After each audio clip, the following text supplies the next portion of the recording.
Hell's Kitchen, Manhattan. Can a major city neighborhood, one of its crime hubs for nearly 200 years, be transformed into a hub of high-end restaurants, theaters, and luxury apartment buildings? Of course, if we're talking about New York City. This is precisely the path taken by the Manhattan neighborhood of Hell's Kitchen, from 34th to 59th Streets and from 8th Avenue to the Hudson River. Fleeing from hunger. The period from 1845 to 1849 is known in Irish history as the Great Famine. It was caused by the colonization of the country by the British, which led to the indigenous peoples virtually losing their lands. Farmers saved themselves by growing potatoes, hence the nickname, potato skeletons, but during those years, they were ravaged by late blight. Ireland's population ultimately declined by 30%, approximately 1 million people died of starvation, and another 1.5 million fled the country. In the winter of 1848, four ships carrying 1,000 Irish immigrants docked in New York City.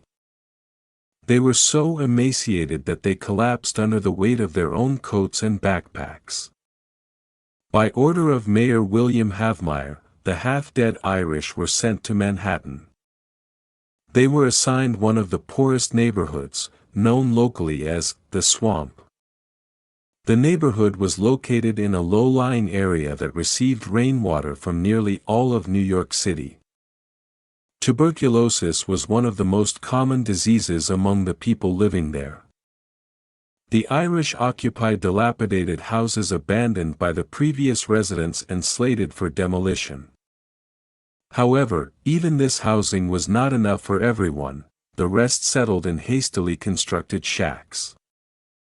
The city provided humanitarian aid to the settlers, but it was insufficient. Within a few months, approximately 20% of the immigrants died of hunger and exposure. A medical note was found regarding the condition and appearance of the arriving migrants. "I've never seen anything like this in my life. Either these people were starved to death, or they suffer from some rare disease." Havmeyer was accused of deliberately starving the sick and unemployed Irish. The mayor responded by claiming that these deaths were not caused by starvation. He allegedly witnessed fires during a tour of the area, where immigrants were cooking aromatic meat soups. Historians disagree on whether Havmeyer actually uttered these words. However, many believe that the area received its nickname, Hell's Kitchen, after this speech.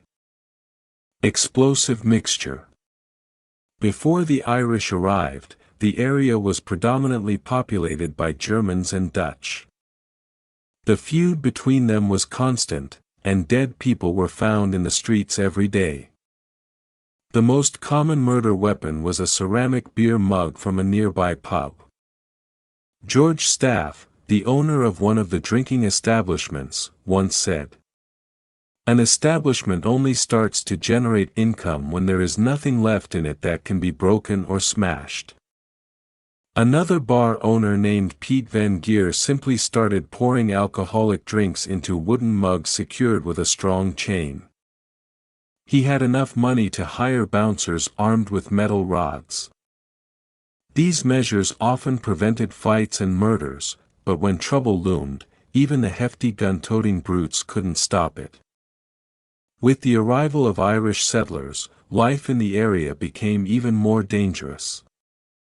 In the 1860s, up to 100 people were murdered daily in Hell's Kitchen. The causes were mostly mundane: drunken brawlers, unfaithful spouses, and debtors who failed to pay their debts on time. In the 1870s, the area was filled with numerous restaurants operating in the basements of buildings. In winter, thick smoke billowed from the narrow windows of their kitchens. This is another possible reason for the place's strange name. In addition to the aforementioned nationalities, Hell's Kitchen also featured Italian mafiosi, who fiercely fought for the expansion of their own living space. It was Italian immigrants who gave this troubled area of the Big Apple its new nickname, the Concrete Cemetery. Italian gangsters loved to encase their enemies in concrete. Once, as many as 16 bodies were found in the basement of Luca Beneccio's restaurant. Luca had his own signature. He would invite an ill-wisher to a dinner party, then cold-bloodedly kill them with a shot to the head right during the meal. The body was then taken to the basement and encased in concrete. Following the Italians, youth gangs emerged in the area. Among them, the Gopher Gang became notorious. By 1903, it was known throughout New York City. Its membership consisted of approximately 500 members, who stole from stores, robbed people, ran rackets, and carried out contract killings.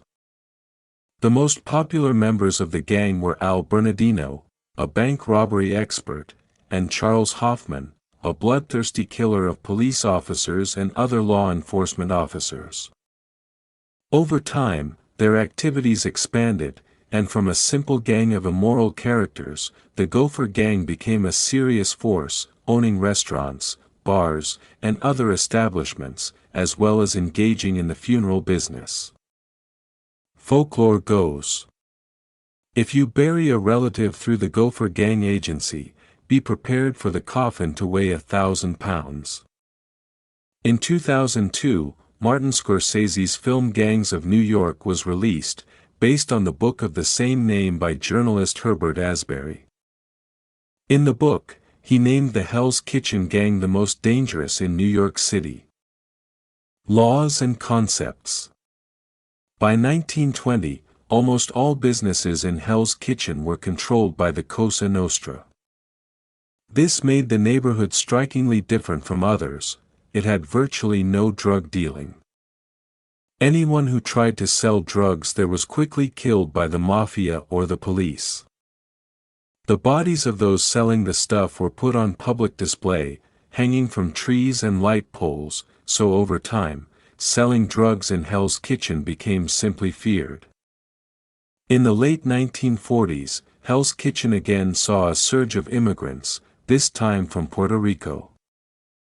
To adapt to the local culture, they too formed gangs and feuded with others.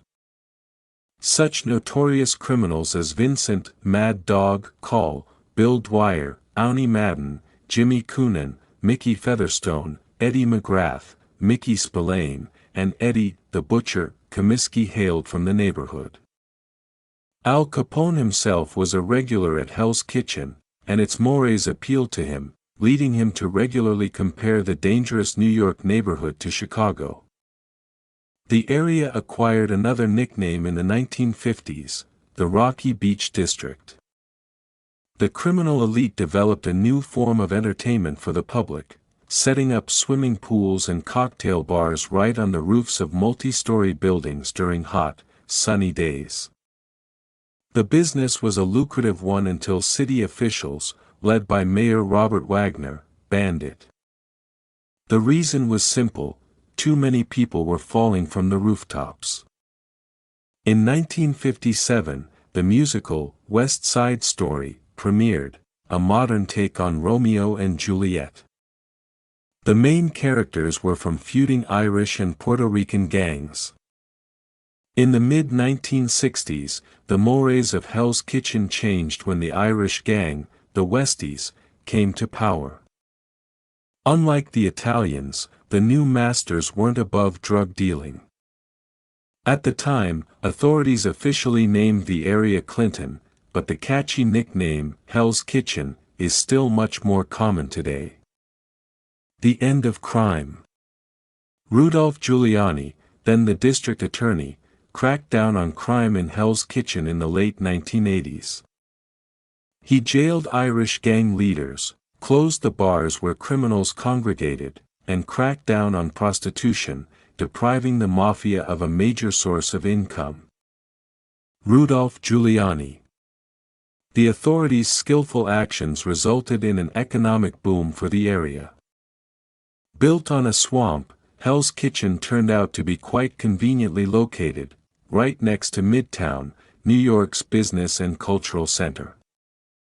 Thus, the area became an attractive destination for businessmen, actors, musicians, and other members of the upper class. This changed the area forever, but its turbulent history is still reflected in its poignant and unsettling nickname, which, according to statistics, evokes unpleasant associations in 40% of U.S. residents. James Dean, Marilyn Monroe, Sylvester Stallone, James Gandolfini, Al Pacino, Edward Norton, John Goodman, Bruce Willis, Tom Hanks, Robert De Niro, Madonna and Alicia Keys, all these celebrities have considered and still consider Hell's Kitchen their home, which is why it is now called Little Hollywood.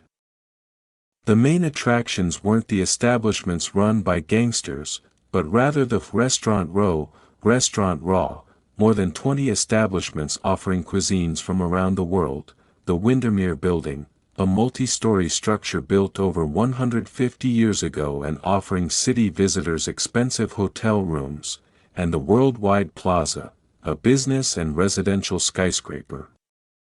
But one thing has remained unchanged since the dark days of Hell's Kitchen: a thriving sex industry.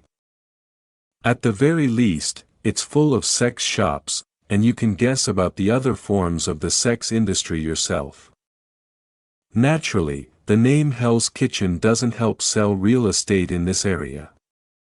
Therefore, the more familiar and pleasing names are Clinton and Midtown West.